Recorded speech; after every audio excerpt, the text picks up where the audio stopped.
my guest today is Fiona Laing. Fiona is somebody that you may well know who has done an awful lot on the island in terms of volunteering and also has had a number of roles and still does have. So today I'm delighted to be able to shine a light on some of the things that she has done and still does for our community. So welcome to you, Fiona. Thank you. You came to Arran about 28 years ago now, I think. Full time I came 28 years ago. But before that you kind of grew up in Lanarkshire, I believe. So Can you tell us a little bit more about where you grew up and where you came from, really? I was born in Courtbridge, but I actually grew up in Curluke in South Lanarkshire. Yep. And lived there until I moved here. But every summer holiday was down to Arran. So Arran's been an enormous part of my life since I was 4 months old. I've been coming ever since then. So it was the family sort of go-to place really for holidays? Yeah.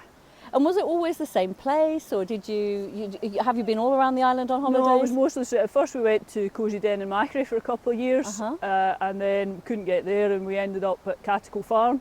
Wow. And we holidayed at Catticle Farm for many weeks every year up until I was 18. And I believe that's the place you might have learned to, I don't know, shear sheep, drive tractors. Yeah. What did you do there? It was very much a working holiday for me, and a fantastic as a youngster growing up with a love and interest in animals and things outside and active things. So working with the sheep, working with the cattle, milking the cows, driving the tractors, various things. And they must have felt like really idyllic summers. When you think about it now, and I bet the weather always felt like it was good. Oh, it never rained. Apart from October, it always rained in October for a solid week. I always remember that. So when you were growing up in Gaelic, you were quite into your sport, I believe. I was very fortunate with sport. So I did 3 main sports actually. I did archery, judo and table tennis, and I had to give one up eventually. So the archery went by the board, so concentrated on judo and table tennis, and was fortunate to represent Scottish schools or Scottish juniors in both. And judo is a really big sport for Scotland as well. So. It's an enormous sport for Scotland. It's always a good one in the Commonwealth Games if it's in, and I potentially, if I'd knuckled under, I could perhaps have represented Scotland at a Commonwealth Games, but I was never that dedicated to it. And what about the table tennis then? Because I didn't know if that was as big a sport for Scotland. It's not as big a sport, but it's a very, very popular sport actually. Okay. Across Scotland, across the west of Scotland, places like Drumchapel have enormous table tennis clubs, which are really key in their communities. So I represented Scottish schools five times. And Carluke used to have a huge sporting facility, I think, didn't it? It had a big community centre, yes. which was where I was there most of my non-school time, and then at weekends it was away at competitions.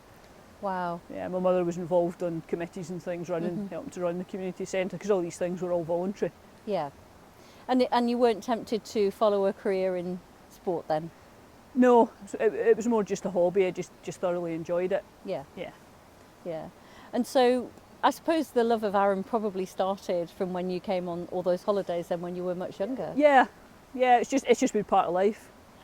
Just sort of thinking about you growing up and your own life, you had both your parents must have been quite influential in terms of how that shaped you as a person, because I know your mum had quite a responsible job. Can you tell us a bit more about that? Because she was a tracer, I believe. Yeah, she was a tracer, which many people won't know what a tracer is with modern computer technologies, but basically all ships' plans and oil plans, desalination plants as well, even fridges. If you wanted a copy of the plans or wiring diagrams, then somebody literally had to trace it out meticulously by hand. And if you wanted copies of enormous ship blueprints, they had to be meticulously traced out by hand.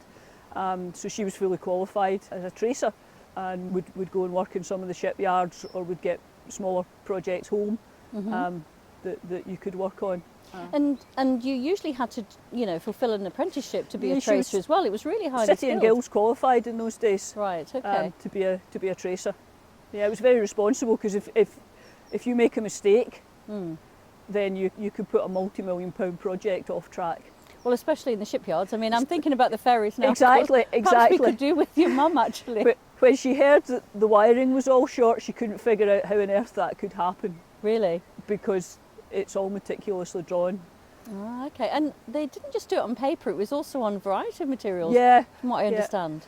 Yeah, it was what we would call your tracing papers, but all sorts of linens, anything at all, because obviously linen would be far more hard wearing to be rolled up and transported. Yeah, but also very hard to trace on, I would Very imagine, hard very to trace accurately. On. Yes, she did comment that she traced many a hair that had got stuck between the two, and it was only afterwards when she thought, that actually doesn't make any sense because it doesn't join up to anything. Oh my goodness. And how long did she do that for? It would be from when she left school, and she worked from home after she had my brother, who's 5 years older than me, and then by the early 70s she decided to be a full-time mother, which was very beneficial to me and my brother. Well, yeah, obviously it would be. I mean, and those are like the halcyon days, aren't they? I mean, most families now would say, I'd love to be able to, have one parent at home, not necessarily the mother, but it's the way of the world, I suppose, isn't it? Yeah. Because my father was in the police, so he was working all sorts of shift hours, so. And there's another responsible role. So your father was in the police. Was that in Glasgow? He started in the city of Glasgow, and then into Strathclyde. Yeah. And then retired in the early 90s before Police Scotland came along. And what was that like, growing up in a household where, obviously you can't really commit any local crimes? I mean, no, I didn't really dwell on it. It's what he did. Basically, that's what he did. He started his career. Sadly, the first few years was the Ibrox disaster. He was on duty that day in Glasgow, and then more tragically, or just as tragically, finished his career almost with the Lockerbie disaster, working down in Lockerbie that Christmas. Oh my goodness. And those are things that resonate throughout the decades, aren't they? Because what was it, Ibrox 1971? Yeah, I think. Yeah. And Lockerbie was, I think, 88, wasn't it? Yeah. My goodness. So that sort of topped and tailed his career. Yeah. And they're huge events in Scotland, and have really shaped really kind of Scottish society and how they look after each other, I would say. Absolutely. I mean, Lockerbie was huge for the world and still resonates today, but he was more involved in just the personal aspects of it. Yeah. Particularly at Lockerbie and the families, and actually the huge scale events, but actually the tiny little minute details that mattered to families. And making sure that they were catered for in amongst the turmoil of press and international, in Lockerbie's case. Wow. To protect the families as much as you could from intrusion. And did your father then ever be in the police on Arran, or? No. He thought about it. He contemplated applying to be the sergeant here, but I think at that time the high school was only a 4-year high school, and it would have overlapped with the period when my brother and I were entering higher 5th and 6th years, so they decided not to bother. And I think in a way he's kind of quite pleased about that. Yeah. Well, he can just be relaxed on the island. He is, yeah. Absolutely. But it's not just kind of your parents that would have influenced the person you are today. No, my mother's parents are a huge influence on me. My nan and papa were an enormous influence on me. It was him that took me to all my sporting competitions, more or less, and he was a huge part of my life. And was he a sporty person himself? No, he would have loved to be an artist. He was an engineer, a very, very good engineer. Okay. Yeah, he worked at Olivetti Singers, which names will resonate back down through the west of Scotland. Wow. Yeah. Amazing.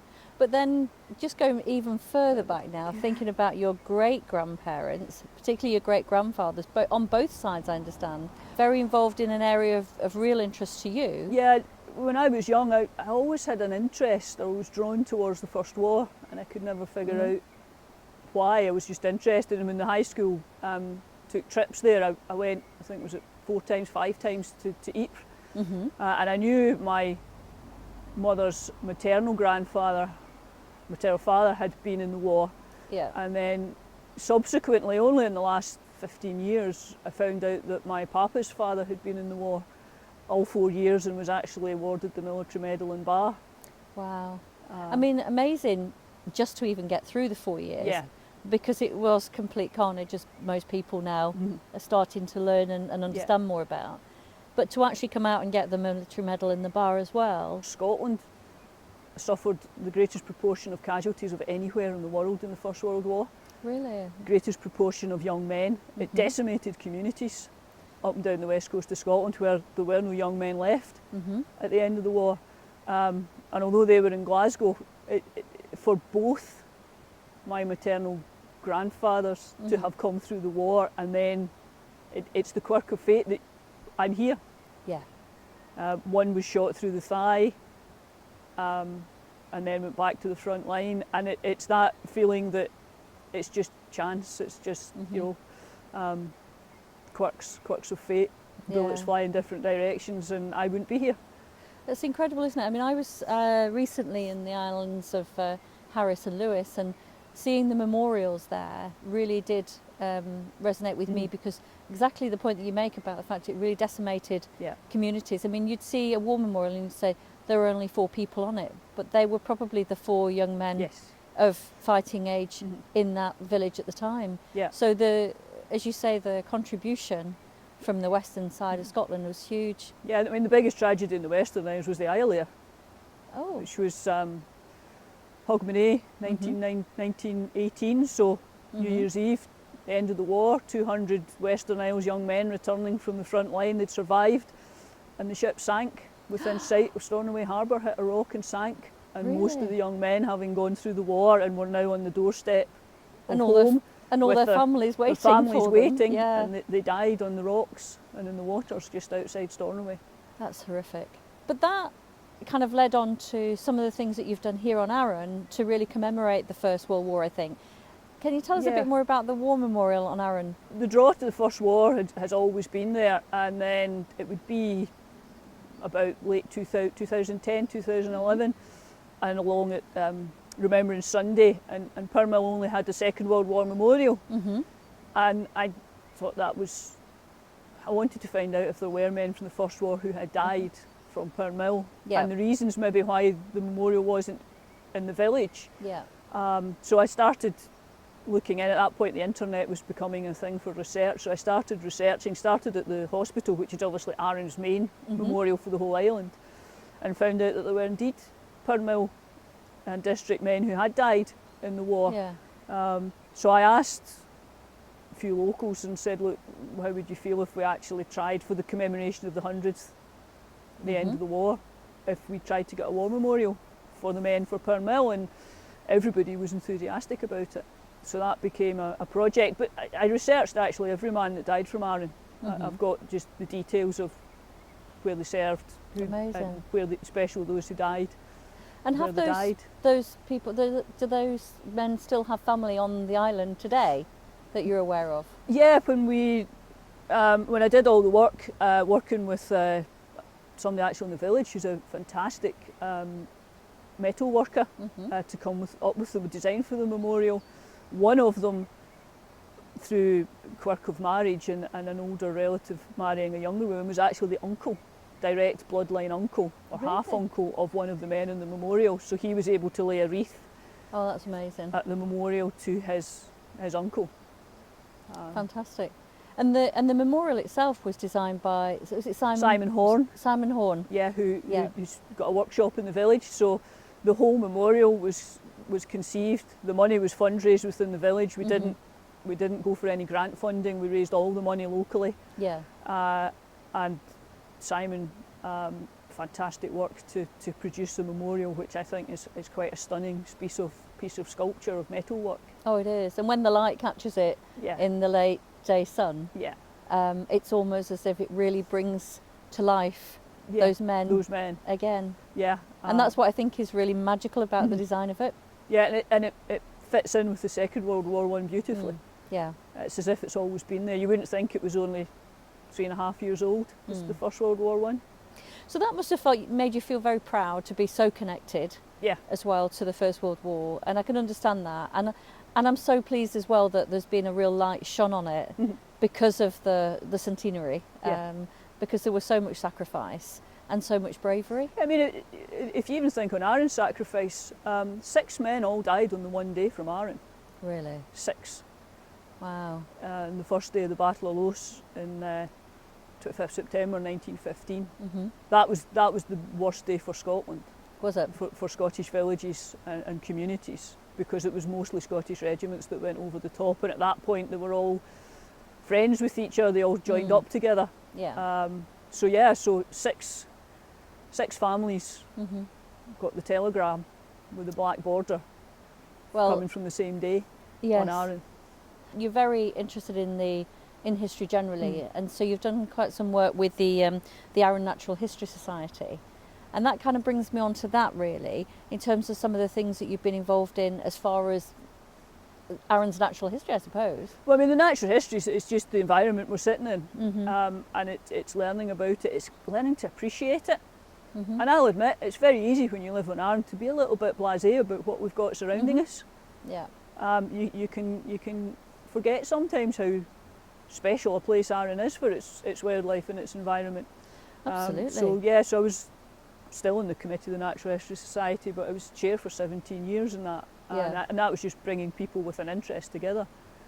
And I think there was an iconic presentation that you Well, you were asked to give at some point. Well, the vagaries of the ferry being as they are, even back many years ago, when you don't have a speaker turn up at very short notice, you can sometimes be dropped in it, and as chair, sometimes you have to step up to the plate. So within 3 hours, I came up with the title of a talk on a talk, which went down actually very well. Everybody entered into the spirit of the evening, so I got a talk together on the life of a drip. Sorry, the life of a drip. The life of a drip. And so you can tell me more? The life of a drip is basically the life of a raindrop. Oh, okay. And our water molecule. And how that how that's formed. And how that's formed, falls on Arran anywhere, how it moulds your environment, how it's vital for all of us, how much wildlife relies on it.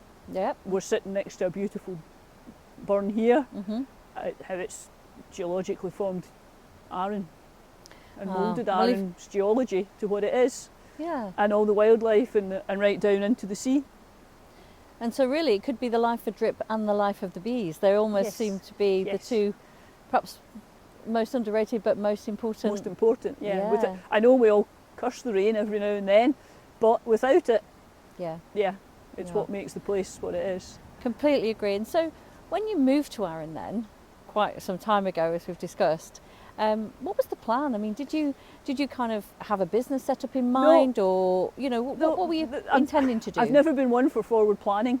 I've never been one for setting out 5 years I'll be doing this, 10 years I'll be doing that, in 20 years I want to be doing this. I've always just basically quite pragmatic and just go with the flow. So originally my parents and my father had retired, had bought basically what amounted to a ruin, an uninhabitable house. So the first 4 months was spent helping to renovate it, being my builder's labourer, mixing cement, learning to render, lay bricks.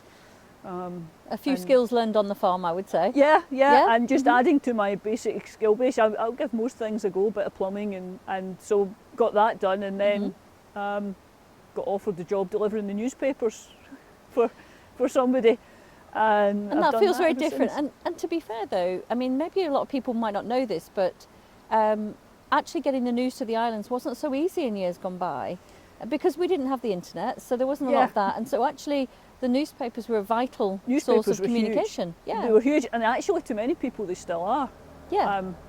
Ask any newsagent when the papers are late one day or when they don't come, how important newspapers are in certain people's lives, because it's just something that they come back to every day is the newspaper, and it's not really real until they've read it in the newspaper. Yeah, and we're not just talking about the banner here. No, we're not talking about the banner. We're talking about a whole range. Yeah. So I would like to come on to a little bit more about your volunteering, because I'm a bit awestruck really about how many hours you commit to volunteering in the many different hats that you actually wear. From the fire service to the Coastguard to the to all sorts of things actually. I was going to say to the first responder, but that doesn't really do justice to everything that you do. So shall we start with the core volunteering first? Emergency services. Yes, the emergency services, that's the best way to say it. When I came to the island, because people knew me already, and very late in 1994, the year I sort of moved here full time, I was asked if I would like to join the Lochranza fire crew. And being an active person, I thought, and it wasn't so much the altruistic thing at that point, I'll be quite honest, it was, that sounds like something that's quite exciting and enjoyable, and I'll give it a go. So that was, I joined 8th of January 95 was my first day. So I was in that, got promoted to Deputy Volunteer Leader, And then so I've done that for a while, and then in 2003 there was a paramedic on the island called Jeff Dawson, and community first responding was something that was in its infancy at that point. And what community first responding is if somebody has a serious life-threatening medical emergency, so cardiac arrest, somebody will be called out as a community first responder to go and attend with a defibrillator, give CPR, use the defibrillator, and you also attend other things, strokes, variety of medical emergencies. So Jeff had asked if anybody on the island would be interested, particularly in the areas further away from Lumlash. And I, being me, and a group of other people who I knew from the area, some of them also in the fire crew, said, we'll give that a go. What could be that different to operating a hose? So I was pushed forward as the first, so at that point it was chair, but you become titled a coordinator. And in 2003, on the 9th of June, the North Arran First Responders became active. Wow. So it's been going that long then? Serving That's the community. Yeah. And we maintained, as far as I was concerned, because I used to do a rota for the cover, we maintained 24-hour cover up until the COVID pandemic. Yeah. Resulted in the ambulance service standing down all first responders. So we were full-time on call from the 3rd of June, from the 6th of June 2003 right through until March 2020.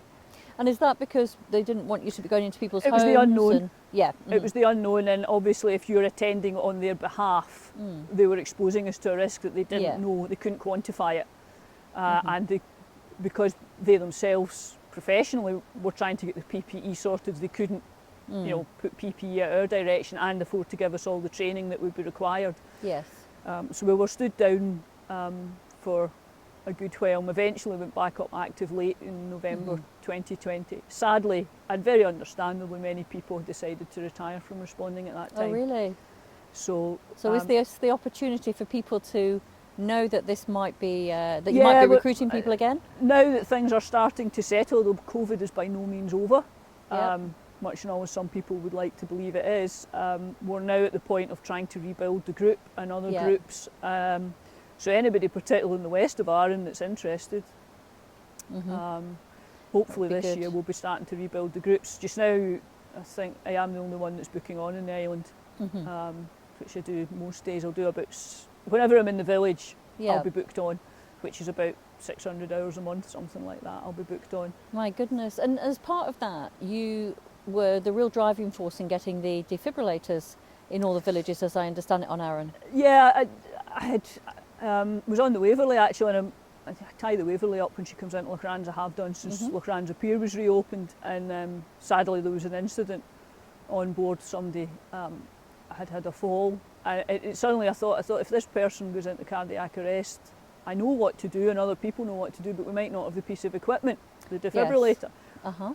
So coming home, I thought actually that's the same situation for the whole of Arran. There's many people, hundreds of people on Arran trained to use a defibrillator, doctors, mountain rescue, lifeboat, firefighters, nurses, anybody involved in any medical or voluntary emergency service would potentially be trained to use a defibrillator. So I thought, well, actually, what we therefore need is a network of public access defibrillators that anybody can access 24 hours a day.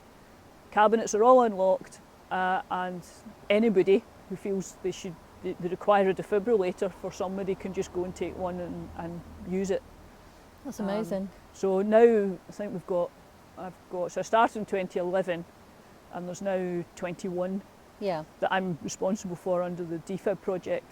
And there's a Facebook group for that as well, I think. There is a Facebook and defib project. It's all done through, it's not registered charity yet, but it's got its own bank account, and it's all done through voluntary contributions. They are quite expensive to upkeep. Yes. I recently recommissioned one on the island, and it was £350 for the battery and the two sets of pads. I was going to say, it's the batteries, isn't it, and the ongoing maintenance to make sure that they work, obviously. Yeah, they're checked, and I have a lot of help from Julie Graham and Lochran's to help me check them, and a couple of volunteers now coming forward round the island, Sarah Cowan and Kildonan, to check the defibs. Yeah.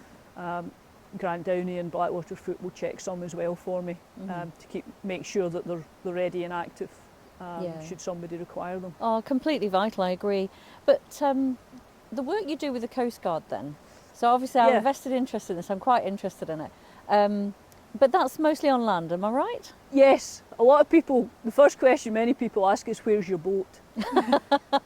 We, Coast Guard, actually don't have a boat. Joined the Coast Guard in 2006 and became Deputy Station Officer in 2012 and Station Officer in December 2015. Actually, we're governed by Act of Parliament, the Coast Guard Act, which says that we're responsible for the coordination of maritime search and rescue below the high water mark. Well, the Coast Guard agency, as in we being the front line as the volunteers, will be tasked to go as part of a response. So we're training a variety of things. We also cover coastal footpaths, of which there's a long one round Arran.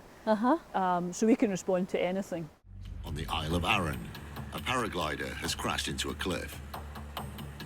He's being held onto the rock face by two fellow paragliders and is seriously injured with suspected spinal damage.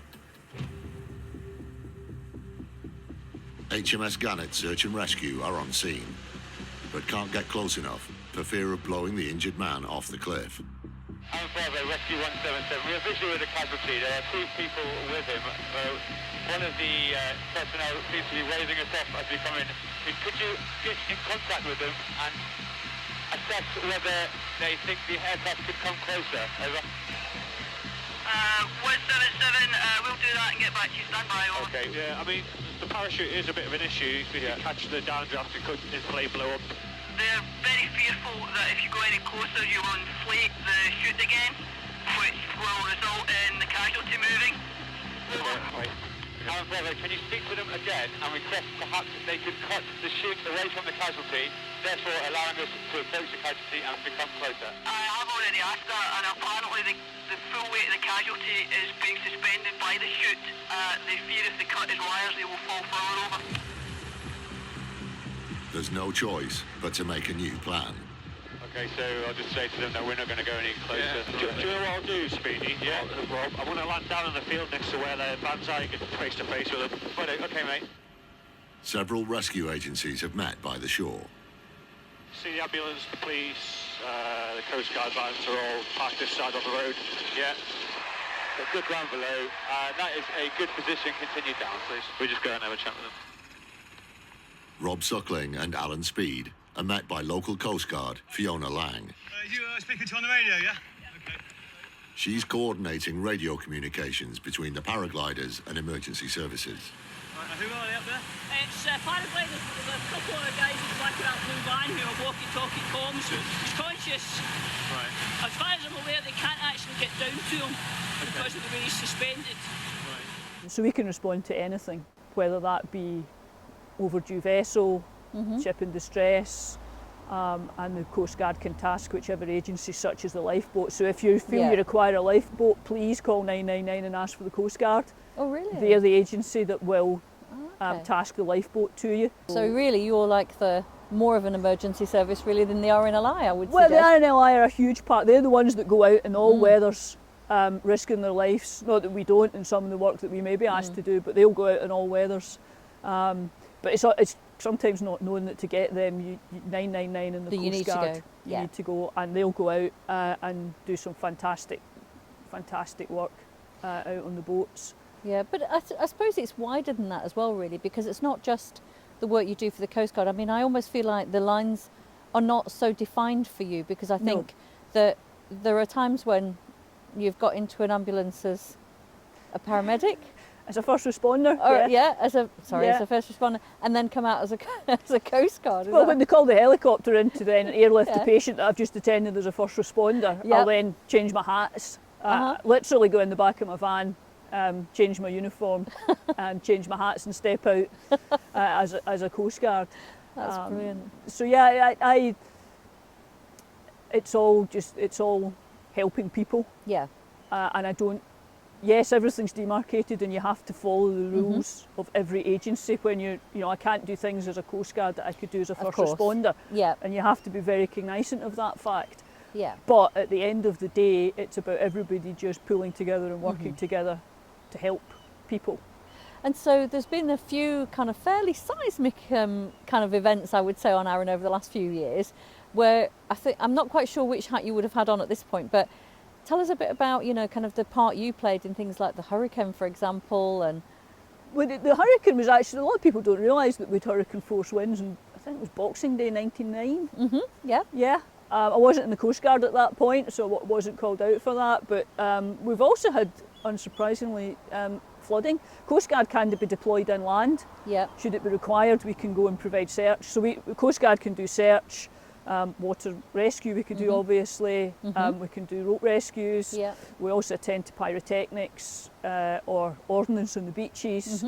A huge array pollution incidents. A few unexploded bombs. Yeah, yeah. 'Cause they do wash up they on the do beach. wash up. Yep. Sadly, they do wash up here. So the Coastguard does a lot of things, but perhaps probably the biggest one that sticks out in my mind would be the snow.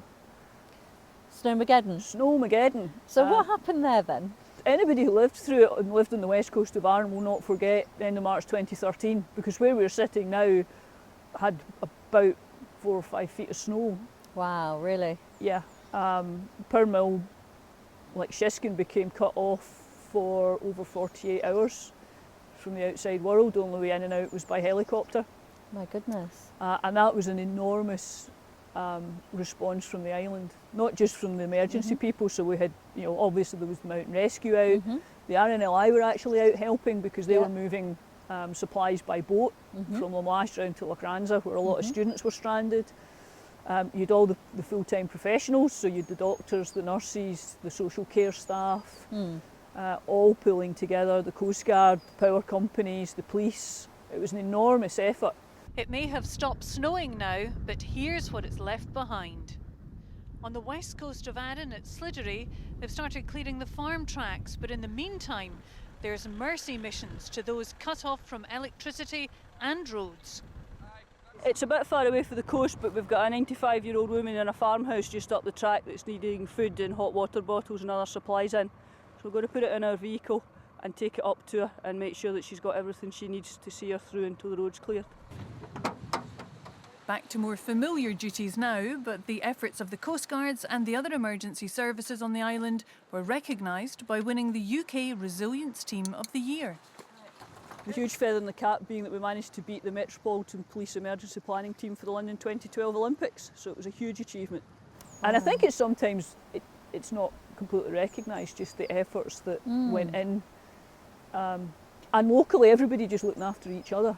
Absolutely, and it must have just come out of nowhere then, because It obviously did. wasn't any planning. No. Thankfully, But, because done. we kind of know each other, and at that point, through previous work with something called Arran Resilience, I knew a few people from the mainland, full-time people. So that recognition when you have a crisis situation and you all recognise each other is so helpful in everybody trusting Yes. what's being said. And nobody's trying to say, oh, well, do they really need that helicopter or do they really need that? No, if you're saying you need it, you need it. And I think, to me, that's what I get the sense of for Arran. It is a community, and a community is about working together when it really matters, not just when it's a nice day and we all just want to say hello to each other as we walk past each other on the road, you know, or on the hill. The people of Arran are phenomenally fortunate. There are so many people who volunteer their time in the emergency service. If you think about the emergency services, you've got full-time ambulance staff and full-time police. Everything else, whether it be retained firefighters, mountain rescue, RNLI, Coastguard, community first responders, is all volunteers. Yes, some of them get a retainer for it, but they've all committed at any point of the day or night to drop what they're doing, get up out their bed at 3 in the morning, leave the family birthday party, leave a funeral in the middle of it, to go and help people. Yeah. And I think it's sometimes some people don't quite recognise just what's there underneath, and when the crisis happens, all these people just suddenly, they'll be there for you. Yes, and I was going to ask you about that because, you know, you're one person and you're involved in a lot of things and you're really serving our community, and I really understand that, and that's coming through. But there are other people as well that you work with in all of those different roles that you do, that I'm sure you would want to give a bit of a sort of a shout out to, because they're, without them, you couldn't do perhaps what you're doing. No, nobody's an individual. It's that old horrible thing. There's no I in team. But it's not just in each agency. There's no I in team. in Arran, we all have to work together, no matter what. I mean, in the Waverley incident, which was technically a Coastguard incident, the Mountain Rescue came out. Yeah. And people, well, why would you have the Mountain Rescue out? Well, because we may have needed them to help with the number of casualties. Is that the most recent Waverley incident? Yes. Yes, the one. That was the one in Brodick. Yeah. In, I think it was 2020. Yeah. So the Mountain Rescue came out to help, and they weren't needed very much, but they were there, and it's that knowing that there's people there behind you, and if the Mountain Rescue request us to come, Coastguard to come out and assist with anything to do with water, we'll go and assist them. So it's knowing that you're not on your own. And would it be fair to say that one time you actually saved Christmas then? Maybe stretching it a little bit, but yeah, I was called out as a first responder to Santa on Christmas Eve. Tell us more. Well, we were just called out mid-evening on Christmas Eve, and it was serious. Santa had chest pains when he got to Lochranza on his preparatory run.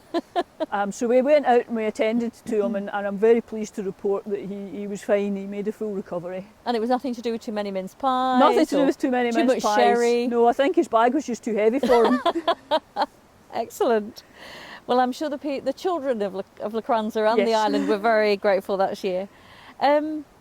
And is there anybody else that you get to work with quite closely? Because I'm thinking now more about during the pandemic. That almost to me feels like a military operation. It almost was, and I think that, as well as the snow which people experienced, I don't think a lot of people understand exactly what went on behind the scenes on Arran. Yeah, so do tell us, because I think, you know, it could continue, could happen again. It could happen again. Yeah. It was a phenomenal effort, and basically, obviously the councils were given responsibility for what would be called the civic response, so not the medical response, but the civic response, and that was making sure people got their prescriptions, people got shopping, people were hopefully not isolated. If they needed help, they could get it. And that was passed to the councils, and North Ayrshire Council passed that to something called Locality Partnership, which at that point was chaired by Councillor McMaster. And basically my phone rang the Thursday before lockdown, so just a few days before lockdown, saying, we're given this responsibility. Ian Staples at the Outdoor Centre has been told he's to... How do we set it up? How do we make it work? So basically I was just, what do we do? So I quick half an hour thought, and in fact while I was on the phone I says, well, it's not great, but I'm one of these people that tends to look at the worst case scenario. Yeah. Some people do have to look at the worst case scenario, and that was a very severe outbreak on the island. Yeah. So the initial thing was, we must keep the villages separate. Yeah. We must keep, each village must have its own group of volunteers, and each village must have its own, basically, team leaders for those volunteers. And there must be more than one of them, so that if one becomes ill, and we can break the chain, so not everybody goes to the same house. So it was that, and it was a huge amount of effort by Ian and his staff in at the Outdoor Centre. I went in for a day, and Councillor McMaster, and working with the co-op, Liz at the co-op, to try and get this basic set-up ready. Yeah. So that when they went live with the phone number to what the hub, which was in at the Outdoor Centre, when a phone call would come in, they would see what village it was, phone up the coordinator or the team leader in that village and say, I've got a request, say it was for a prescription to be collected. Yeah. That team leader would be responsible for either doing it or ensuring it was done, and then once it was completed, it would be passed back up the chain to say, yes, that task has been completed by so-and-so. Yeah. So that we knew there was a knowledge of who was going where. Yeah, and a full closed loop as well. And as you say, you could break the chain. And you could break, if there was a bad outbreak, you could break a chain. And then working with Liz at the Co to, all of a sudden, everybody wanted a home delivery. Well, yes, I have to say, having moved to the island on the day of lockdown, and having panic bought at T-Base services on the way up north, had I known that Liz would have had such a military operation running for the co-op. There was a lot to help her do that, Yeah. as well, and for her to accept the help, and how do they do that? Because you had to prioritise. Somebody who lived a few hundred yards from the co-op and had a car maybe wasn't your priority for your home delivery. And it was trying, because everybody wanted it, and it was trying to set up systems and then set up so each village would get a different day. Yes. And communicate that out, and backfilling, so myself, and it was actually Chris Trail and Lagranza having vans. We ended up for the first few weeks, we would go and do the North End because we knew where we were going. So we would go pick up, come back, do the co-op deliveries, and then there was the school meals had to be sorted as well, so they had to get collected.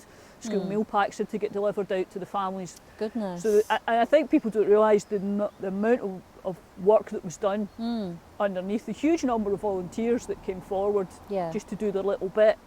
And together it meant that actually we were able to manage the situation, and thankfully we didn't have a severe outbreak on the yes, we had cases, but it could have been so much worse. Had Easter been a week earlier, it would have been so much different. Gosh. Lockdown came before the Easter holidays, thankfully. I think they could have done with you at Westminster, actually. Well, certainly the Arran team at Westminster anyway. I don't mean just yourself, obviously.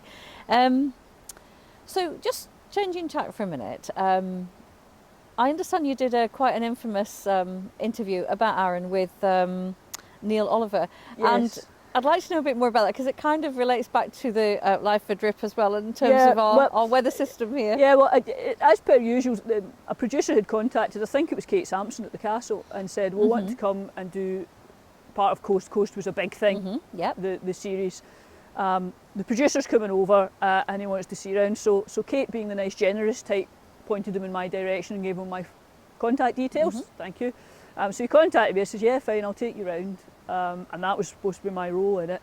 And I went and dropped him back at the boat, and he says, right, that's great. He says, you know, who do you think we should interview? I said, well, you could so and so and so and so and so and so. And then he sat and he went, you know what? He says, I think we'll just interview you.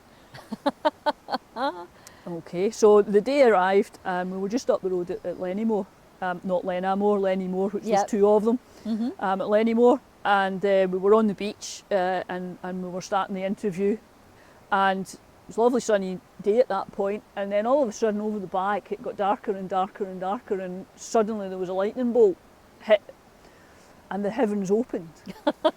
Oh my goodness. So we tried to carry on for a little bit with the wind howling and the rain pouring off our faces, and eventually we had to surrender and jump in basically in the back of my van and sit there with a cup of tea out of a flask. But of course it meant when we went back out there was a river in the background, and the river had been a beautiful crystal clear little stream before, and when we came back out it was the most muddy, turgid torrent of water. It's a raging torrent by this point. So the producer and the director were tearing their hair out because the continuity was just not going to work. Well, I have watched a lot of Neil Oliver's programmes, and when he's out on his boat and he's doing his great guide,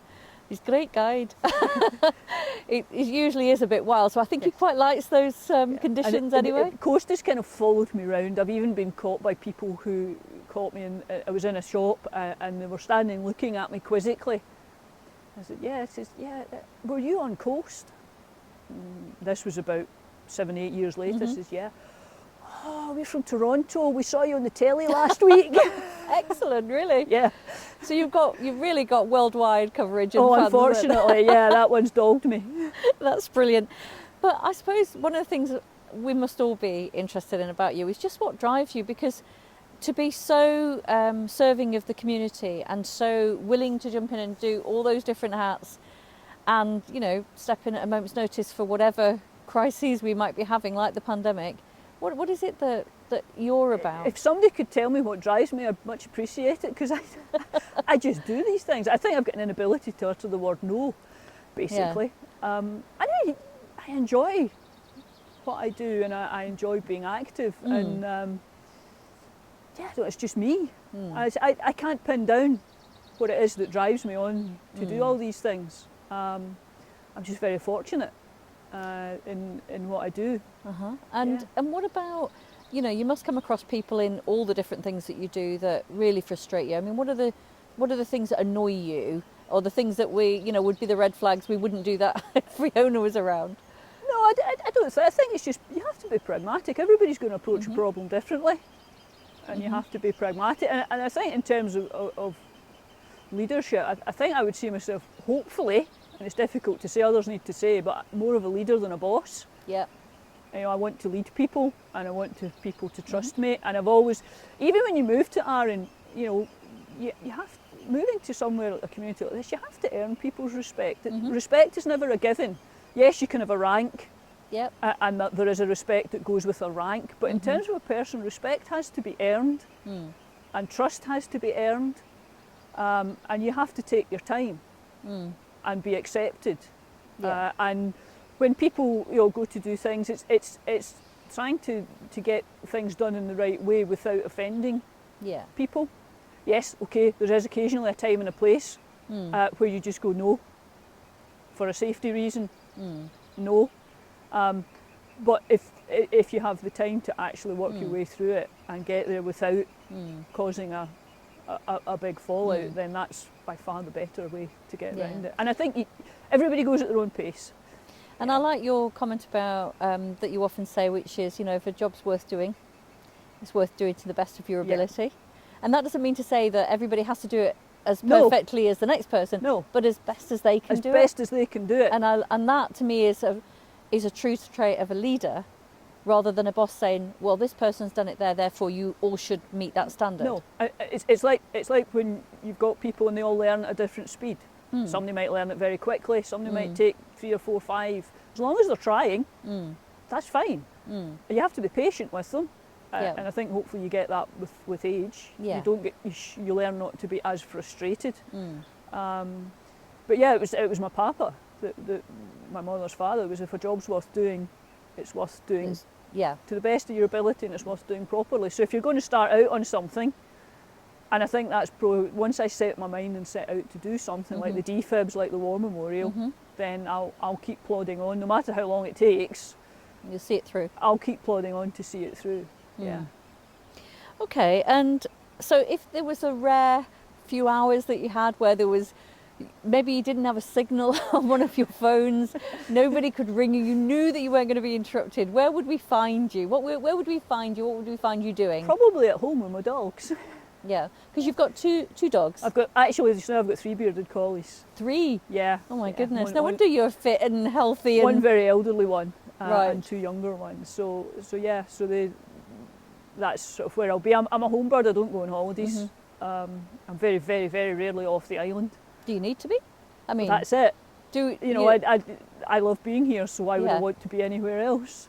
I think sometimes travel teaches us that where you are is the place you want to be, doesn't it? Yeah, mean, the sea, the hills, the rivers, the wildlife. No, it's beautiful. Well, I've just got a few last minute questions, if I may. So, is there anything at all that you're afraid of? Because you've told me all this stuff and I just think you're really brave, but is there anything that frightens or scares you? I will go into a burning building and bring you out with the right equipment. I'll go into the sea and get you out. I'll go down a cliff to rescue you. Don't ask me to go anywhere near a snake. Well, we haven't got too many on Arran, have we? We've got a good enough number of adders. Yeah, and unfortunately my very first encounter with an adder was when it decided to come into my conservatory. Oh, really? Yeah, I'm not the person to ask to come and move a snake. And what is it that frightens you about No snake? idea. It's one of these things right from I was young, very, very small, nightmares when I was a child, and I don't know why. That's more worth working through.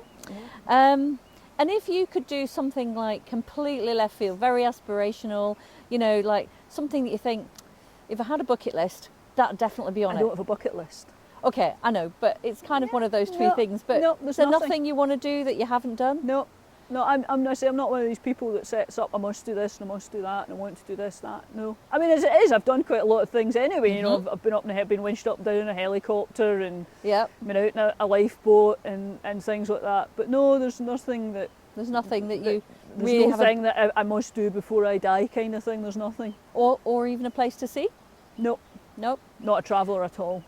Right. Okay. Well, my next question then is, if you were on a deserted island, so obviously not Arran, but it could be, I don't know, Col or... I don't know, I could kick the rest of you off and have Arran to myself.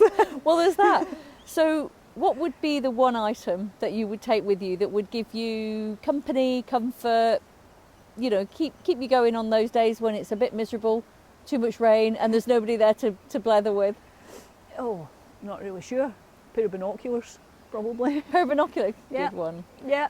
I have to say, I'd take my cat. Oh, I'd take my dogs. My dogs are a given. Yeah. The dogs and binoculars. And a set of binoculars, yeah. Yeah, good things. Just to see if that boat's coming was worth waving down or just sending it on its way. Good idea. I think I might bring a box of matches as well in case I needed a fire. Possibly, yeah. And is there anybody, and this can be alive or dead or somebody famous or somebody not, that you really admire, and would actually like to meet? My maternal grandfather, Yep. because I don't know why he got the in Bar. I think the war destroyed him, because my papa, it was his father, Yep. and he never spoke about him, and if he did, he spoke about him in not very good terms, because I think he became alcoholic. Oh. He died at 59. He was down the mines at that point, and I would just like to know what he went through and what he did. And of course, there's a good chance that being from the era that he was from, he wouldn't tell you anyway. He wouldn't tell you any. He didn't tell his son Yeah. or his sons. He did. Nobody knew. Yeah. And unfortunately, my papa died before I found out that his Yeah. father, because there was no medals in the house. There was nothing. And do you still have any of the medals? No, never had No? any of his medals. Didn't even know they existed. Oh wow. I think he did what many men. The war destroyed him. Yeah. And when he came back, he just was a shell of a man. Yeah. It sounds, and that's sad. And many of them were put down as alcoholics and wasters. But it was because they'd seen 4 years in the 1st Battalion of the Scottish Rifles Yeah. in a trench in the heart of Yeah. the Western Front. I think it destroyed many men. I think so. I mean, it would destroy anyone, Yeah. but also, we think about people can be so judgmental of people who've got, drink problems Yeah. or whatever. But often it is a support, and it's a way of coping. Yeah, or it's And- just blanking it out. Absolutely, it's a way of forgetting, isn't it? Yeah, And he lest must we have forget lost. is something that we all he, think he about. arrived in France in early September 1914. Wow, so right at the start. Right then. at the start, he was an old contemptible, Yeah. and he was in the front line trenches. When he was on the front line, he was in the front line trenches the entire period. Unfortunately, his Goodness. war record was destroyed, like many, in the Second War when the Records Office was bombed. Yeah. And he must have lost so many friends. And to see things that we could only imagine. Oh, Once you've seen unconscionable. those things, And to live in conditions that we Yeah, couldn't even contemplate. absolutely. I mean, the disease and the wet, the and mud, just the cold. extreme cold and Yeah. everything must have been just awful. Yeah. So you must be so proud of them. Yeah, as I say, I'm just sad that he, like so many others, Yeah. it destroyed them. There was those who died, but there was so many that were just destroyed, Yeah. and never, although they came back, they never actually lived again. On that note, can you tell me, where is your favouriteest place on Arran? It's probably up the back of Thunder Guy. Not in the okay. mountains, not in Bunvarren, but just there's a small ridge up the back there. I used to work the sheep there. Oh, did you? Not as far as the Lochen then? No, just No, below there. just I below used to there. work the sheep there, so I used to walk there, getting the sheep in and know that bit particularly well, and I just love it because nobody else goes there. Yeah. And just the views down the Kilbrannan Sound, and Yeah. I'm one of these, I don't like a footpath, because everybody goes down the footpath. Yeah. And I know the folk who do the footpaths will say, would you please stay on the footpath? But if I'm there and there's a footpath, I'll be on it, but I quite like just off, I suppose it's my life, is just off-road, off-track. Yeah. I've always said I'm a round peg in a world of square holes, and yeah. But it's those kind of people that change the world and that we rely on when it really matters. So all I'd just like to say is thanks very much for your time today and It's all right. for sharing a bit about what makes you tick. Thank you. Thank you. Thanks.